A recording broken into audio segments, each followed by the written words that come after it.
Hi, I'm Leah Wheatholter, CEO and founder of Workman Forensics in Tulsa, Oklahoma, and this is the Data Sleuth Podcast. In this season of the Data Sleuth Podcast, I'm discussing the business of forensic accounting with successful professionals who have done just that, or they serve those who do. As part of this series, Workman Forensics and our guests are providing free resources and tools to accompany each episode's topic to help you with your practice, whether you're just starting out or wanting to take it to the next level. Make sure to listen to the end to find out how to download each one of these. For the last episode of the year, Tracy Conan and I are going to team up to answer all of your questions. So if you have any questions about the business of forensic accounting, or even forensic accounting in general, send them in via YouTube, LinkedIn, or by emailing us at podcast@workmanforensics.com.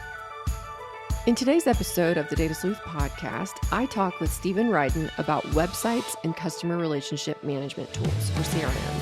In this episode, we talk about considerations for building a website from scratch, the purpose of a website, the content of a website, an explanation of SEO or search engine optimization, and even how to incorporate customer relationship management tools. As the CEO of B2B Reviews, Stephen Rydin leads a company that provides a trusted third-party resource for busy businesses looking for the best software vendors for their needs. With their expert buying guides and proprietary matching tools, they save time and money for their clients and help them avoid disastrous consequences of choosing the wrong vendors. I hope you enjoyed today's episode. Well, hi, Stephen. Thanks so much for joining me today. How are you? Glad to have you. So we're going to just jump right in to our topics today. So we are focusing on forensic accounting as a business this season. And so you and I have known each other for a very long time. Um, for our listeners, we actually met at Oral Roberts University. Did we graduate the same year? I finished in December of 2007. Okay. And I was 2007? Oh, Yeah, yeah. Okay. I was May of 2000. a bit early. 7. Yeah. Okay. Yeah. So we were there same time. Um, and then we've worked together on several projects, and we'll probably talk about that a little bit. But now, you know, that we've been out of college so long, you are a marketing expert and also like my only friend in Salt Lake City since we moved. Maybe for now, but that's not true for long. Yeah, hopefully. Hopefully. But no, that's been great. So what, are some of your favorite aspects or maybe, like, tips, tricks as it relates to marketing for small businesses? And you've owned several small businesses. I mean, you just have so much experience that I've read in the bio, but I'm just curious, what are some of the things that you think just really help a small business get off the ground? Yeah, good question. I think, well, I'm a big fan of the innovation economy. For me, I think just being connected to that ecosystem, people who are out in the market, wherever they are, making a difference, creating businesses, products and services that have value for their customers.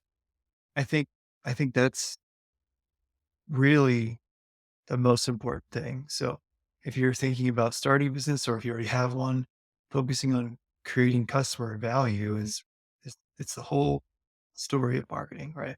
It's the whole point. Yeah. It's the whole point. I mean, there's a lot of noise and, and especially in marketing and often very little signal. But you by focusing on your customer and helping people, um, you stand out. And I think that's my answer to that question. Really just focus on helping people and some of the outcomes that you hope for will follow. So today I wanted to talk to, and absolutely agree. There's a friend of mine that's in this space that she talks about like how forensic accounting is a niche, but you can even specialize within that niche. And then how does that niche serve people? And just really focusing on that area instead of just like creating content just to say you're creating content, like just really focusing on what do you do best to serve people and then letting people know about that. So, um, okay, so today I wanted to talk about websites, customer or client relationship management tools. But first, you started a company called B2B Reviews. How does this business work? Like, what is this business? How does this business work? And then how does it help with a business's online marketing strategy?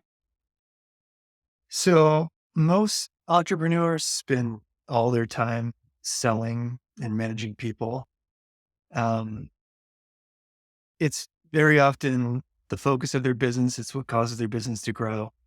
But these business owners need tools, and it can be very difficult to find the right tools for a business. Many times the opportunity cost of spending time searching, reading reviews, it's just, it's exhausting, to be honest, and the opportunity cost is high. So BB reviews exists to help these business owners who are busy people to make good choices, by offering free tools online where we recommend great options for you in a variety of categories, anything from CRM software to accounting software and beyond.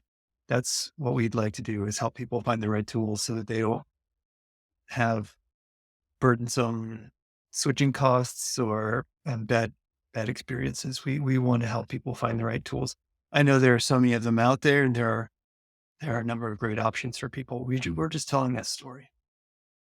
Oh my gosh. So often whenever I'm talking to somebody about joining our firm, they want to know, okay, we use a lot of technology at Workman Forensics and they're like, what do you use? And then they want to tell me about all these other great tools that they've used. And whenever they're telling me, I just have this moment, like, I'm trying to just smile and listen, but I really have this moment of, like, to implement the tool you're talking about is so much time and energy especially when we've invested in these other tools, we've automated these other tools, they talk to other tools within the firm. So, yeah, just even making that decision, I mean, trying to, like, sift through the different there are just so many tools available to small business owners these days. Yeah, and it's a great thing, but it also creates, again, a lot of noise, and it's Mhm. tough to know which tools to use, which would work together. To your point, so we exist to help simplify that process, and I think we're doing it. That's awesome. So what do you think that in today's world, the purpose of a website is for someone who is, will say forensic accountant, because that's the focus of this podcast, but also just consultants in general? Yeah, well, we're in a tech-enabled business world, and in that world, the website is literally your storefront.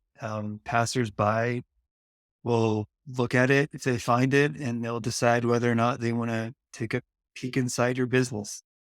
So, the website is really a tool for users to evaluate and decide if they want to work with you. Yeah, um I know, and we're gonna touch a little bit on SEO, but I feel like if you don't have a website, there is a perception that you're not legit, like you're not a legitimate business person if you don't have a website. My Actually, this isn't even related to a website. One time I went to this like networking thing and handed out my business cards, and then I got some feedback later where this person who'd heard my pitch or something at this event said, "Oh, I saw that you have a Facebook page." And I was like, "Oh yeah, this girl's totally legit." And I was like, "Oh my gosh." Like, it is not that hard to set up a Facebook page. Um, but I Yeah, feel like it's the same for websites, yeah, it's a way for people to know that you're serious. right? Yeah, for sure. So, okay, obviously, like I already said, we met in college. But then after college, and I actually don't know when you started doing this, but you helped me after college build the very first Workman Forensics website. And then you also helped us build our fraud reporting website early on. So I I wanted to see if we could kind of tap into your knowledge in that area as well. Do you have any recommendations about what a forensic accountant or consultant should consider when building a website? Like content, style, their purpose? You can touch on some SEO. I'll just kind of let you run with that. Yeah. Um, I can kind of break that down part by part. Um, for the content, I think more than ever, it's important that the site is helpful to users. Google has gone through a number of revisions to the way that they surface websites in their algorithm. All of those, the story of those revisions is about helpful content. So for service providers, what it means to have helpful content is to help users to quickly assess that you as that service provider are experienced. And by that, I mean that you have practiced your trade. And also that you have some special or unique insights that can be transformed into authority, and then that you can be trusted. So all of the content on the site really needs to convey those three things: expertise, um, experience, and trust. And by conveying, the trustworthiness, you're not only helping those robot um, users like that crawl the web, but you're helping your human users too. And that's really probably the most important thing to focus on across the board for the website is making sure that you have helpful content. What about the layout of that content? What do you think is successful? Yeah, well, I mean, each business has so on style. Each business has their own style, and that reflects their brand, and that's great. Obviously, there isn't one particular style that's suited for all businesses. Um, you may find that being witty or clever it resonates with your brand. Mhm. Others, use humor. Maybe for something like forensic accounting, it's not professional to do that. It needs to be more, dry, so to speak. But even more important than what the style is, I think it's important that whatever style you choose is consistent throughout the site. And agencies create style guides for this reason. So you want to convey consistency with the style. And I think that Mhm. that helps you to relate, you know, to your users consistently and to create trust with them. What about, um, like okay, so back in the day, I remember when we were talking about websites, we would talk about, like, how much text do we need to kinda help with SEO and help people find us through search engines, versus maybe things that are graphics or video. Is that still kinda the same? Do you still need quite a bit of text for those, like, robots to search, or has it become more intuitive where you can have more creative elements that work in your favor? Yeah. So when we talk about SEO, just stepping back for a second, I don't know if we actually define this. SEO You're right, is yeah. search engine optimization. So this is kind of that endless pursuit of getting more visibility in a Google search result or another search engine. We use Google as a proxy for search because at least in most markets, it's the number one search engine. Mhm. So, the tactics have changed and will continue to change. Um, Back to the helpful content. The answer to how long should the content be is typically long enough to be helpful, right? Well, It that's depends on it depends on the page. mhm. About us page may be relatively short compared to something like a top things to know about selecting a forensic account. So, that may need to be a 5,000 word article. Doing the competitor research and looking at what's already ranking for a particular query is going to help surface questions like how long should this be and what should we talk about? Um, but the, long enough to be helpful is the short answer. And you know, on the point of like, what is the purpose of the website? I think for most service businesses, they're often busy. Um, they get referral business because good business is usually worth referring. Nobody refers a bad business, right? So if it's an account, no one's going to refer a bad account. So this idea of what is the purpose of a website, in many cases, it's like checking this vendor due diligence checklist piece. Um, so you want to make sure that this reflects your brand in a way that is a stand-in for you. If you're the name, if it's Workman Forensics, you want to make sure that the website's going to be a good stand-in for you, and then it does check that box. But it doesn't need to do a lot more than that in most cases. If you're new or growing business, you may not have capacity constraints. And so in that case, it can definitely be a tool for growing the business. I think the purpose of the website really depends on where you are at as a business. But certainly it needs to stand in for you. That's a really great point about that purpose changing. And as you were talking, I was thinking about whenever I first created the website, it was for legitimacy because I was new and I wanted it to be a really clean, nice website so that as I was going to meet attorneys, they could go to my website and go, oh, she spent time on a website. And I started my business in 2010. So, and I think we worked on the website in like 2011. Um, there were not like any forensic accounting websites out there. So I really wanted it to be, I knew that if I stayed in business, this was going to be really strategic, having the longevity of like, a long lasting forensic accounting website. But then over the years, when my capacity got full and I wanted to start promoting my team members and trying to recruit for those team members where people could call and not just say, "Can I talk to Leah?" Then we started building out the website a little differently, where we started making those other individuals experts on the website, maybe having them on the podcast, having them write a blog, things like that.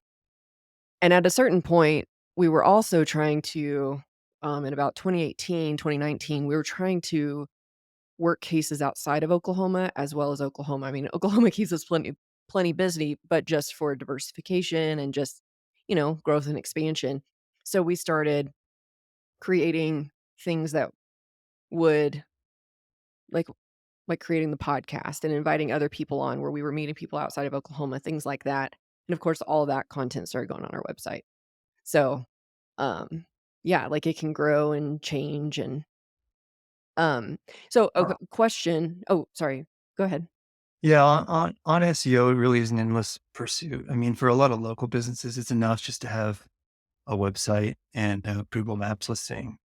But for most national businesses, they need to hire an agency, and the needs can explode in terms of complexity very quickly.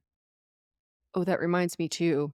There was also a time where I wanted to capture if somebody didn't have a referral to us, I wanted to be the go-to person for that person. Like, I wanted people to find us on Google.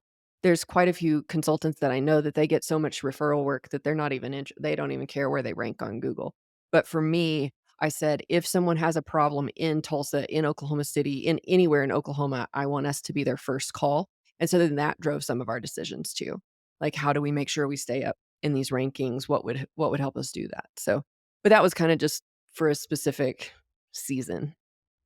Well, it's not though. I mean, in a lot of ways, you're practicing the principles that I was talking about. You wanted your website to be helpful to users, Yeah. right? And that being a resource, whether you could actually be the service provider for these people, those are different, value propositions. And by helping a broader audience, I think in a lot of ways you are helping yourself too. That's true. That's true. So, where should someone start if they're looking to build a website, and how much should they expect to spend? Yeah. Starting from scratch, I feel like it's more and more rare these days for a website. A lot of Mhm. businesses, I think we've passed the first and second phase of kind of digitalization of businesses. But if somebody's starting something uh, from scratch, um, there are a lot of great and free in some case tools out there. WordPress, Squarespace isn't free, but there are, it's a very low cost option. So probably more important than which web hosting or web CMS, like content management system, you use, it's making sure that you have assembled the right team. Probably one of the most common mistakes that people make when either designing one for the first time or redesigning it is they'll have a web developer do everything from creating the content to doing the software development to, uh, and between. So what you really need, like a more seasoned approach, is having a person who's a developer doing like the coding of the site, and that person's separate from the one who's writing content, and that person could be in house at the company or hired as a freelancer. And then a third rule, and I think a nice to have, but really for depending on how competitive your space is, it could be a must have, is having a UX designer. And that's a user experience person who can help to kind of uh, make sure that the individual parts create a sum that's greater than the individual parts. And so the separation of concerns there, those different roles, um, is critical because they're different skill sets typically. And so that that's I think what's missing. It's not unusual for a lot of service providers. If you're searching through their website, you can find like lorem ipsum or gibberish content that they've left on there because they, they put too much of the burden of what should be said on the web designer. Yeah, So, so it's very important. I think even more important than having the right tool is making sure that you have put together a good team to build the site. that's a great point. I know on my site, I wrote a lot of the content, and it took me a little bit to kinda get the voice that I wanted, but, because in our space, I think it's real easy to kinda have this tone that's kind of fearful, "Oh, you don't know what's lurking in the shadows of your business," type thing, and my approach and our data sleuth approach to things is that, like, yes, these things happen, but because we can investigate things and uncover things, we can uncover what happened, we can recover our loss, and then we can get back to business and make it better than it was before. So I wanted it to be a more positive approach to things that are typically pretty catastrophic in businesses. So it took me a little bit to find that voice, but as a forensic accountant, it had to be accurate information. So I couldn't turn that over to just a developer like you're talking about. So um, that's just kind of one thing that I think is something that I didn't think about when I was first creating. I mean, 1, I had to write it whenever you and I were working together because I had no money, but, later on when I've revamped the site, I still kinda have to write it because it could be used in court.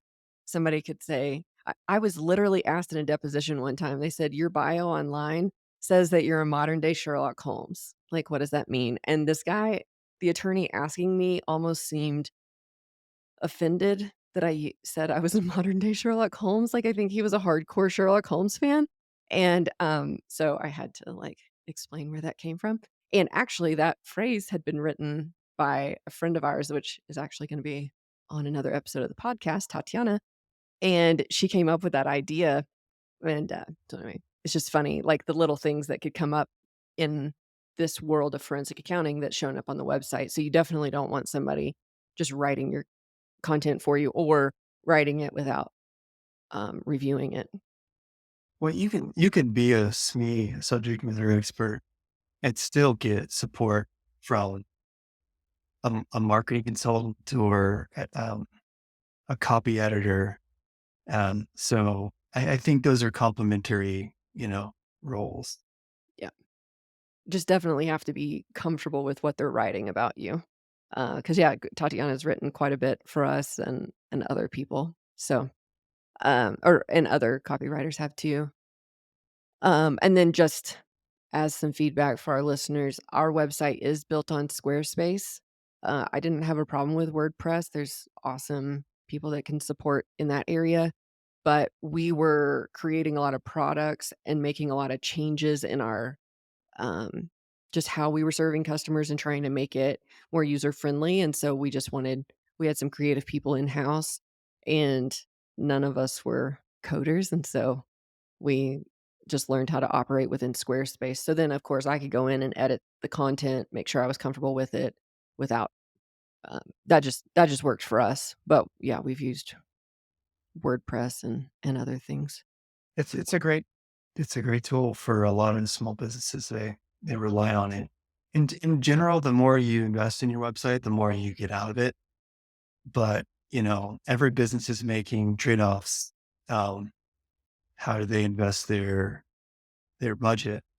And especially when you're at capacity or near capacity, it's hard to justify, investing additional capital in something like a website when you can get by with maybe something more affordable. Yep, absolutely. Let's take a short break and we'll be right back. Breaking into the field of forensic accounting can be overwhelming, leaving you wondering where to begin. The best way to gain experience is by working cases. But how do you work cases to learn without the results impacting the outcome of a real case? Leah's book, Data Sleuth, Using Data in Forensic Accounting and Fraud Investigations, contains case studies and solutions for you to practice planning a case. From identifying the client's concerns and connecting them to the appropriate analyses and finding the most relevant data to perform the analysis. Build your confidence in addressing client needs through reliable analyses using the Data Sleuth book and free practice downloads as a guide by ordering your copy today on Amazon. Welcome back to my conversation with Steven. So I want to move from the content, like still in the same vein of the contents of the website, but how can we use a website to work for us and also help us with our marketing? I've always had this picture in my mind of like creating a marketing machine so that, yes, I'm doing business development, I'm talking to people in person, and maybe I'm doing some presentations, but how do I also have that website working for me to help with that business development and leads? Yeah. Great question. In many cases, the website is you have these users who are coming to visit you, and it's a valuable tool, and people are going to naturally want to reach out to you, whether it's answering questions that they have, or even wanting to hire you as a business that provides a service.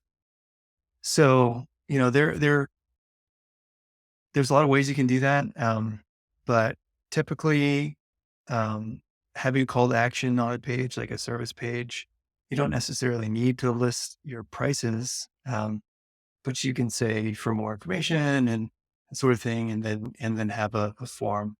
And the form is really just the modern day version of the phone call. Right. And that's what people used to do, right? Pick up the phone and call. But I think the form in many ways is superior to the phone call, because when people take time to read your site, get to know you and what you do, and they like you enough to give their personal information, that's it's something that's actionable right away. You can put that person in a list of some kind and into your CRM, and then follow up with them, and ideally, they're a warm lead, right? It's somebody that already knows you, likes you, potentially wants to do business with you. So that's really the natural outcome of having the site that's helpful, is that you can capture people and put them in your customer relationship database. Yeah, one of the ways that we do this at Workman Forensics is that we actually provide complimentary consultations, but we don't take we don't give every inquiry a consultation. So our call to action on our homepage in several locations is a complimentary or a consultation request. And so they will request information about our firm. And by just providing us, I try to ask for as little personal information as possible at this step. But I do want to know, are they represented by an attorney? That factors into my decision making about taking on their case. What type of case? Just really high level information. So then we can then we've captured this information for maybe future emails or something, and maybe it's not a good fit right now, but maybe in the future. But also, it helps set us up to decide, is this a case that we have capacity to take on? If so, we can move them forward in our process, get more information. If not, it gives us an opportunity to provide them with resources. Like, hey, we're not able to help you with this right now, but here's a whole list of service providers that we recommend that we do business with. So that's just one way that we do it just from our homepage. In addition to just having that simple subscribe area at the bottom where they can choose to subscribe to our emails. Makes sense. And I think the sales cycle, so to speak, or like the customer journey for your business is probably a little bit longer than it may be for like a restaurant or some other business where you kind of are ready to transact the moment that you reach out. So this is a great reason why it's good to have a system that you can use to keep track of those people that nurture them along their journey. Yeah. Now, I will say back in the day when we maybe didn't have as many cases and I wasn't being as picky because I just needed some revenue, I didn't do it that way. It was like, call us now. And I would take every call and I would consult with them, but still gathering that information. So then I could turn it into, I could nurture through emails or, um, yeah, mainly emails. Yeah, It, I'm working with the accounting service right now, and they charge for consultations. They won't do them for free, and that's you know, and that makes sense because there's in some ways there's a glut of business that they're working through, right. which is it's a nice position to be in as a leader in the space. For sure. And, I think so the CRM software that I use, they will actually provide those like, you can customize your forms and stuff, and we'll talk about that, but, um, you not only with those forms, you can also pay for the consultation at the same time. So, my CRM now offers where if you're gonna take a consultation, they can actually prepay that. So, that's kinda nice. Yeah, that's great, and you don't have to go build something or worry about the security of capturing payments and the integrated payment systems is that's great. That's a great use case. So, um why do you think I mean, lead generation, but also what are some other ways that a consultant or forensic accountant could use a customer relationship management tool or CRM tool? And, do you have any that you think work well? Um, yeah, so well, it's not really just for the lead stage customer record. I mean, if you think about the consumer journey as a funnel, this is the way most marketers convey the ideas. It starts wide at the top, and then it gets narrow as the user, goes through the phases of the buyer journey, because there's attrition at each level. So maybe all the people who visit your website it's a big number. Some of those people will become leads. Some of those leads will become consultations. Some of the consultations will become customers. And it's good to understand not just the reporting, but where the choke points are along the way.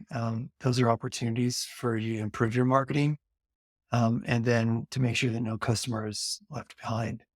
So if you have more than one person on your team, uh, knowing who each customer is assigned to is important, even if it's just customers, not necessarily leads.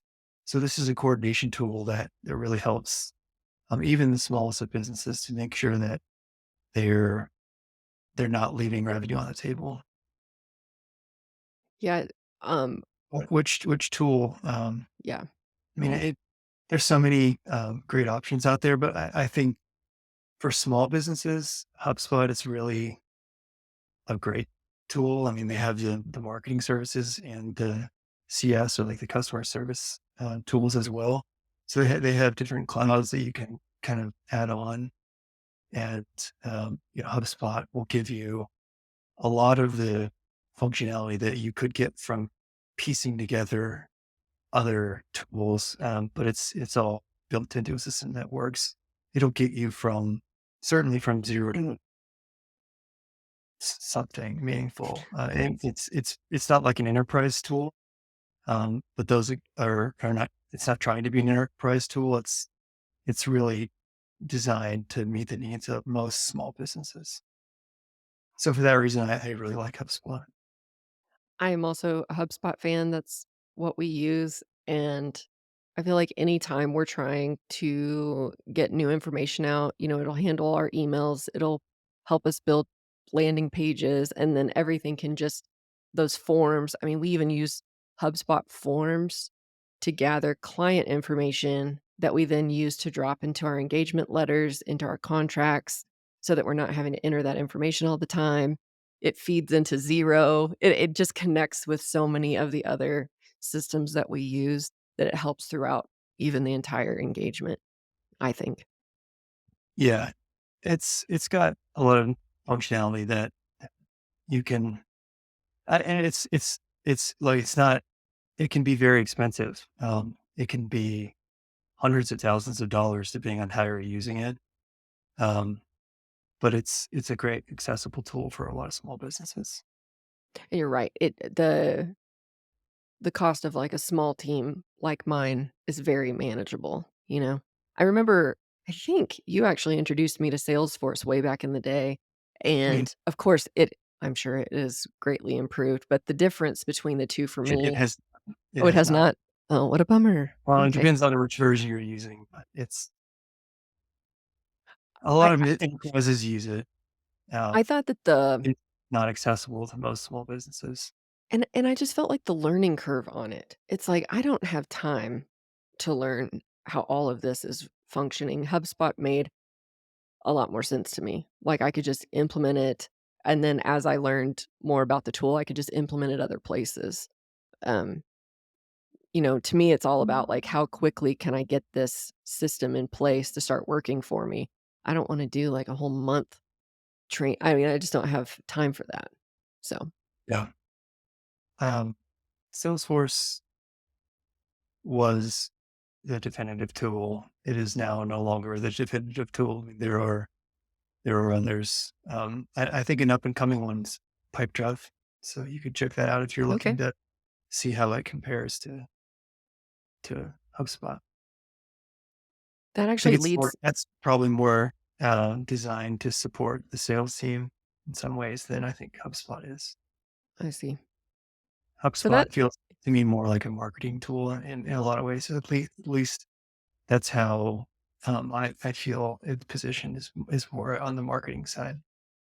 I would agree. It has an option to track your sales and deals and things like that, and we've tried to use it, um, but I I don't really have anything where that has been really necessary. We did an extensive write up on both HubSpot and Pipedrive on our site on B2B Reviews.